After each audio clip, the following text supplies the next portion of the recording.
ലൂക്കോസിൻ്റെ സുവിശേഷം 8-ാം അധ്യായം 1 മുതൽ ഉള്ള വചനങ്ങൾ. ഇതിനുശേഷം യേശു ദൈവരാജ്യത്തിൻ്റെ സുവിശേഷം വിളംബരം ചെയ്തുകൊണ്ട് പട്ടണങ്ങളിലും ഗ്രാമങ്ങളിലും യാത്ര ചെയ്തു. യേശുവിനോടൊപ്പം 12 ശിഷ്യന്മാരും ദുരാത്മാക്കളിൽ നിന്നും രോഗങ്ങളിൽ നിന്നും സൗഖ്യം പ്രാപിച്ച ചില സ്ത്രീകളും ഉണ്ടായിരുന്നു. അവരിൽ മഗ്ദലക്കാരി എന്ന് വിളിക്കപ്പെട്ടിരുന്നവളും 7 ഭൂതങ്ങൾ വിട്ടുപോയവളുമായ മറിയയും ഹെരോദാവിൻ്റെ കാര്യസ്ഥനായിരുന്ന കൂസയുടെ ഭാര്യ യോഹന്നയും സൂസന്നയും മറ്റു പല സ്ത്രീകളും ഉൾപ്പെട്ടിരുന്നു. ഈ സ്ത്രീകൾ തങ്ങളുടെ സമ്പാദ്യം കൊണ്ട് യേശുവിനെയും ശിഷ്യന്മാരെയും സഹായിച്ചു കൊണ്ടിരുന്നു.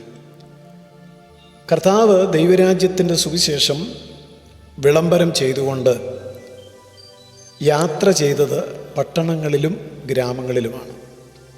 ഗ്രാമങ്ങളെ കർത്താവ് ഒരിക്കലും ഒഴിവാക്കിയിരുന്നില്ല. പട്ടണങ്ങളിൽ മാത്രം കേന്ദ്രീകരിച്ചല്ലായിരുന്നു കർത്താവിൻ്റെ പ്രവർത്തനങ്ങളെല്ലാം. സകല മനുഷ്യരും, പട്ടണങ്ങളിൽ താമസിക്കുന്നവരും താഴ്വരകളിൽ താമസിക്കുന്നവരും ഗ്രാമങ്ങളിൽ താമസിക്കുന്നവരും ദൈവരാജ്യത്തിൻ്റെ സുവിശേഷം കേൾക്കണം എന്ന് യേശുവിന് ആഗ്രഹമുണ്ടായിരുന്നു. ഇന്ന് പലരും പട്ടണങ്ങളിൽ മാത്രം ശ്രദ്ധ കേന്ദ്രീകരിച്ചാണ് പ്രവർത്തിക്കുന്നത്. തെറ്റൊന്നുമില്ല. എന്നാൽ ഗ്രാമങ്ങളും അതുപോലെ ഉൾപ്രദേശങ്ങളും സുവിശേഷത്തിനു വേണ്ടി കാത്തിരിക്കുന്നു. പലപ്പോഴും പലരും ഗ്രാമങ്ങളിലേക്കും ഉൾപ്രദേശങ്ങളിലേക്കും പോകാത്തതിൻ്റെ കാരണം പട്ടണങ്ങളിലുള്ള അത്ര സുഖസൗകര്യങ്ങൾ അവിടെ ഇല്ലായിരിക്കാം, വരുമാന മാർഗങ്ങൾ കുറവായിരിക്കാം. അതുകൊണ്ട് പലപ്പോഴും ഗ്രാമങ്ങളും ഉൾപ്രദേശങ്ങളും ഇപ്പോഴും അവഗണിക്കപ്പെടുകയാണ്. എന്നാൽ യേശുവിൻ്റെ മാതൃക പട്ടണങ്ങളും ഗ്രാമങ്ങളും എല്ലായിടത്തും ദൈവരാജ്യത്തിൻ്റെ വിത്ത് വിതയ്ക്കുവാൻ യാത്ര ചെയ്ത കർത്താവ് നമുക്ക് മാതൃകയാണ്. യേശു തനിയല്ല, യേശുവിൻ്റെ കൂടെ ഒരു ടീമുണ്ടായിരുന്നു. കർത്താവ് മറ്റുള്ളവരെ കൂടെ കൊണ്ടു നടക്കുകയും അവരെ ശുശ്രൂഷയിൽ വളർത്തുകയും ചെയ്തിരുന്നു എന്നുള്ളതിൻ്റെ തെളിവാണ് നമ്മൾ വായിച്ചത്. യേശുവിനോടൊപ്പം 12 ശിഷ്യന്മാരും, അവർ മാത്രമല്ല, ദുരാത്മാക്കളിൽ നിന്നും രോഗങ്ങളിൽ നിന്നും സൗഖ്യം പ്രാപിച്ച ചില സ്ത്രീകളും ഉണ്ടായിരുന്നു. എത്രയോ അനുഗ്രഹമാണ്.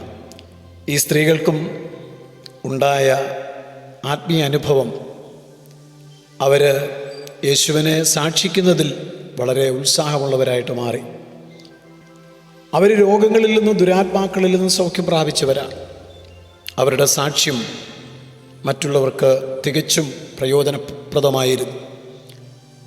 രോഗങ്ങളിൽ നിന്നും ദുരാത്മാക്കളിൽ നിന്നും യേശു കർത്താവിൻ്റെ നാമത്തിൽ സൗഖ്യം പ്രാപിച്ച എത്രയോ ആളുകൾ ഇന്നും നിശബ്ദരായിരിക്കുന്നു, മൗനമായിരിക്കുന്നു.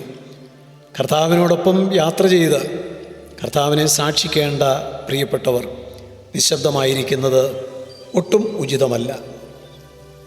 അവരിൽ ആരൊക്കെ ഉണ്ടായിരുന്നു? മഗ്ദലക്കാരി എന്ന് വിളിക്കപ്പെട്ടിരുന്നവളും 7 ഭൂതങ്ങൾ വിട്ടുപോയവളുമായ മറിയയും ഹെരോദാവിൻ്റെ കാര്യസ്ഥനായിരുന്ന കൂസയുടെ ഭാര്യ യോഹന്നയും സൂസന്നയും മറ്റു പല സ്ത്രീകളും ഉൾപ്പെട്ടിരുന്നു.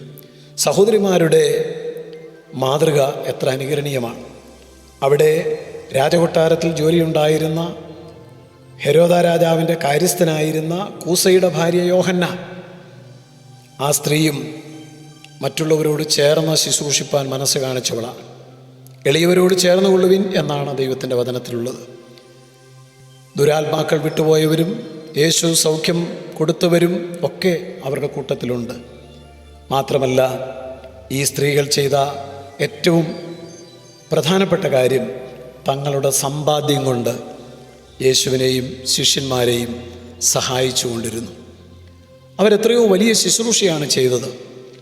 അവർക്ക് സ്റ്റേജുകളിൽ പ്രസംഗിക്കുവാനുള്ള അവസരം ഒരുപക്ഷെ ലഭിച്ചു കാണുമായിരുന്നില്ല.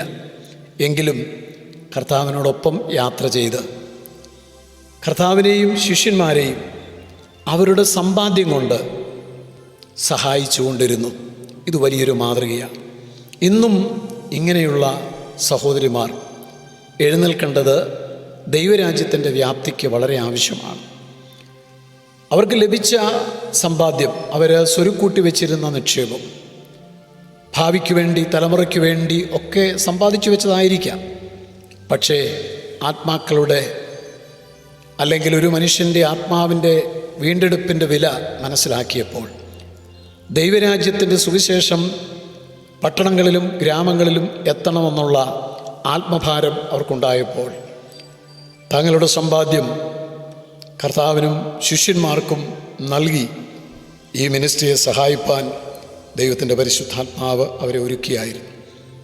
പോയി പ്രവർത്തിക്കുവാൻ നമുക്ക് കഴിയുന്നില്ലെങ്കിലും നമുക്ക് ഈ നിലയിൽ ദൈവത്തിൻ്റെ വേലയെ സഹായിപ്പാൻ തീർച്ചയായും സാധിക്കും.